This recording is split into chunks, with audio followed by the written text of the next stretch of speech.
La rebelión de 1813, finalmente, ¿por qué fracasa? Fracasa en primera instancia por la represión realista. La represión realista hay que calificarla con un solo epíteto: eficaz. Y la represión realista es la organización que tenía Abascal y la organización que tuvo en un grupo importante de generales: Rivero, el mismo Pezuela, que luego devendrá en virrey, Goyeneche. Entonces es un grupo de oficiales, aunque la tropa fundamentalmente era indígena, pero un grupo de oficiales no solamente con una identificación monárquica muy sólida, sino además con mucho talento militar. Gran diferencia con las tropas patriotas.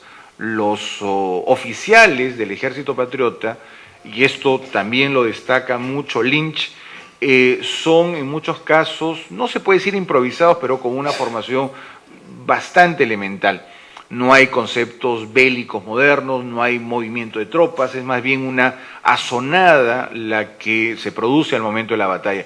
No hay un movimiento de tropas como era la pauta de los ejércitos europeos en aquel entonces y que el ejército español en América aplicó de manera constante. Por lo tanto, para poder explicar el fracaso de la rebelión de 1813, en primera instancia hay que considerar la eficacia de la represión realista, proveniente desde dos puntos: desde Arequipa y desde Moquegua.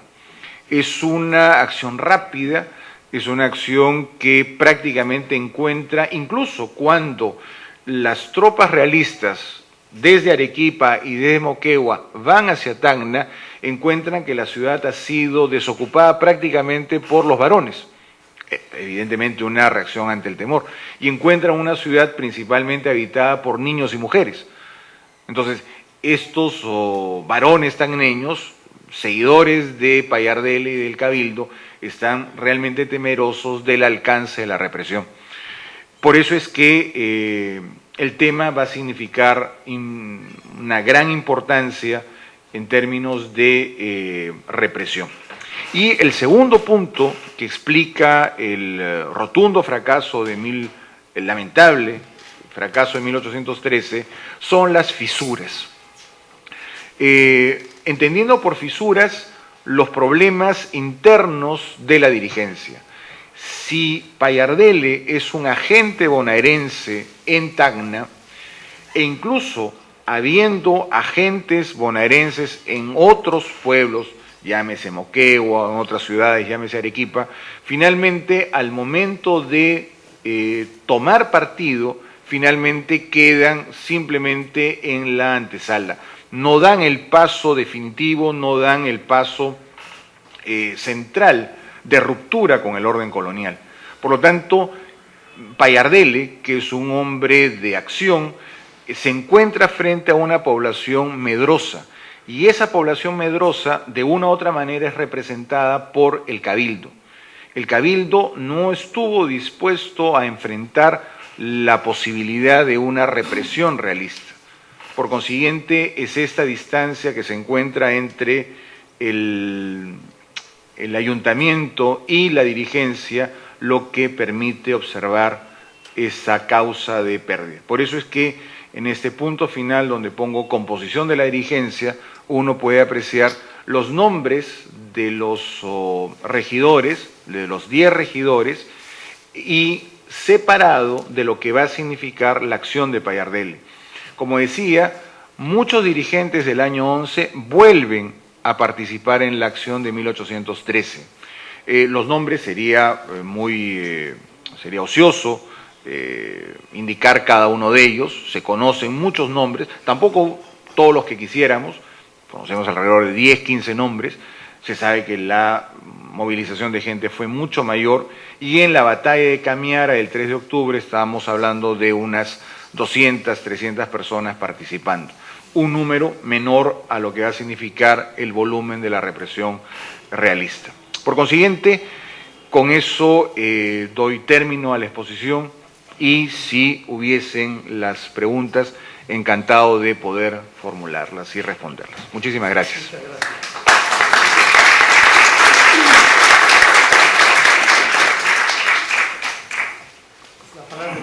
sala entonces. Por favor, señor.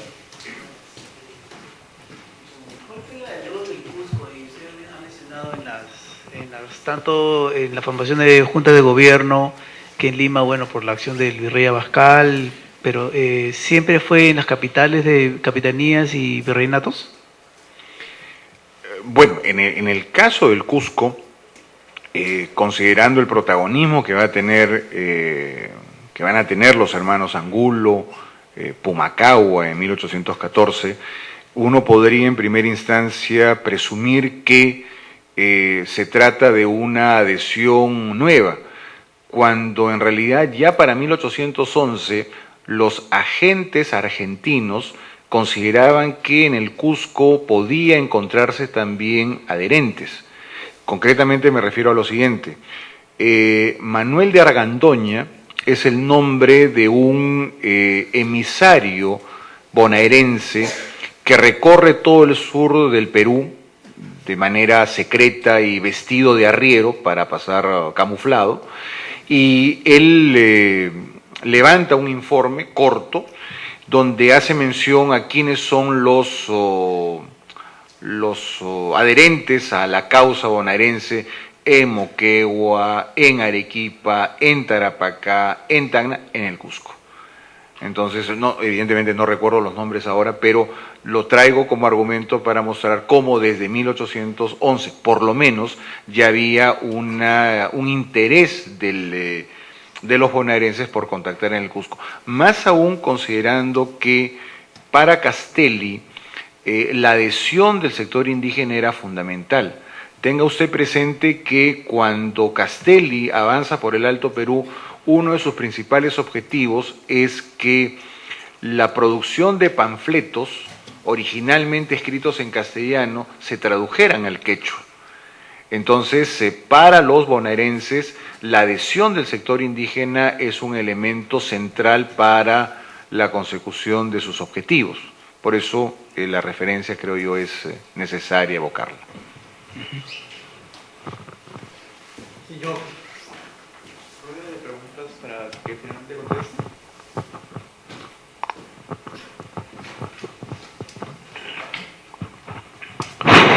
Muy buenas noches. Felicito al expositor por esta magnífica presentación. Mi pregunta era con respecto al aspecto ideológico.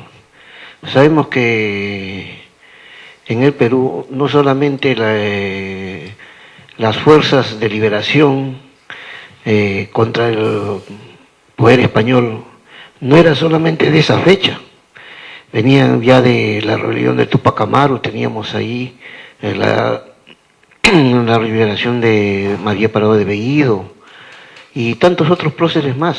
Entonces, en el aspecto ideológico me parece que no hay una coherencia, no sé si correcta, ¿no? Pero es mi punto de vista. Y en ese sentido me parece de que inclusive en 1813 ya estamos en vísperas de la libertad nacional, es decir, ya estamos cerca de 1821. Entonces, había en ese sentido había una situación ya de levantamiento ya del pueblo de Perú, de su posible liberación. Entonces, en ese sentido me parece que debería verse ese punto para que no se pueda minimizar la liberación del Perú. No sé qué criterio podría tener. Gracias.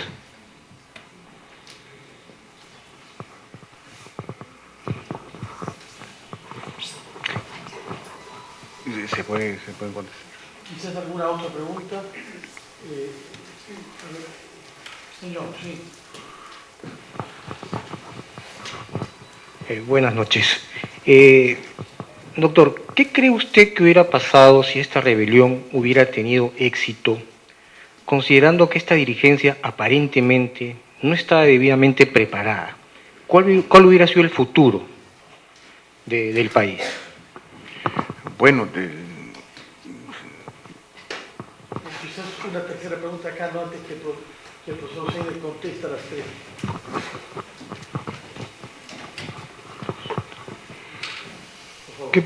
qué pasaba con los virreyes de Buenos Aires y también de Nueva Granada, que en realidad no pudieron sofocar los movimientos desde Buenos Aires y desde Caracas. Bueno, esas tres preguntas, a ver si las respondo colectivamente. Si me permiten, yo por mi parte quisiera que nos diga una palabra sobre la muerte de Pallardel, porque no sabemos lo que pasó después del fracaso de esa rebelión. Brevemente, gracias. Correcto. Primero voy a responder al caballero que tuvo la gentileza de hacer la primera pregunta. En relación al tema ideológico, creo que habría que hacer una primera diferenciación sobre cuál es la implicancia de una definición de la ideología en términos de la independencia, de lo que se puede conocer como pensamiento. Tenemos lo que va a significar el trabajo de Vidaurre, el trabajo de Ribagüero, pero estos rebeldes no tienen obra conocida. Al no tener obra conocida, tenemos un primer problema, no conocemos exactamente cuál es su pensamiento. Tenemos atisbos, y cuando digo atisbos me refiero, por ejemplo, a la proclama que Cela hace en 1811. Y la proclama de 1811 es una proclama totalmente fidelista. Y le doy una razón adicional, porque Cela era un hombre perteneciente a la burocracia. El rol de Cela era tan importante porque él cumplía la función de balanzario. Balanzario era la persona encargada de pesar la plata y él era el encargado de sellar las barras de plata que se fundían en la Cayana. Él era fundidor balanzario. Entonces, por eso que la represión es tan dura con Cela. Pero él siempre se declara hombre del rey. Y ahí hay un primer problema entre cómo funciona esta doble identificación entre ser hombre del rey y por otro lado ser un adepto a las ideas bonaerenses. No tenemos una explicación completa sobre eso, salvo lo que John Lynch, el famoso historiador inglés, decía justamente cuando hacía referencia a la Junta de Gobierno. Originalmente esta Junta de Gobierno se plantean como o bajo un maquillaje fidelista, porque no podrían planteárselo de otra manera, porque hubiesen sido rápidamente objeto de represión. El presentarse como fidelistas es una estrategia explícita para poder sobrevivir, pero llegado el momento es cuando hacen muy visible su real faz, ¿no? Su real rostro, que es el separatismo. Por eso es que incluso, ¿no?, en discusiones hace muchos años con amigos, historiadores, una de las cosas que uno podía concluir es que incluso aludir a lo criollo tenía problemas serios en cuanto al problema de generalización. Decir lo criollo podía ser una generalización bastante imprudente, porque los intereses de un criollo de Arequipa diferían totalmente de los intereses de un criollo limeño. Y usted va a poder encontrar criollos arequipeños muy fuertemente vinculados al status quo colonial, que lo que menos querían era la ruptura con España. Por lo tanto, lo criollo, ¿qué es lo que en última instancia vendría a ser? Entonces, me atrevo a proponer una reflexión individual de cada uno de ver qué cosa es lo que en ese momento implica ser criollo, ¿no?, teniendo en cuenta estas diferencias fuertemente regionales. Un criollo arequipeño no solamente es, más que ser antimonárquico, es antilimeño. Usted puede encontrar un conjunto de documentos en los cuales la élite criolla arequipeña, fuertemente monárquica, es claramente antilimeña, ¿no? Entonces, eso como primer punto. En segunda instancia, se hizo, el segundo caballero tuvo la gentileza de preguntar en relación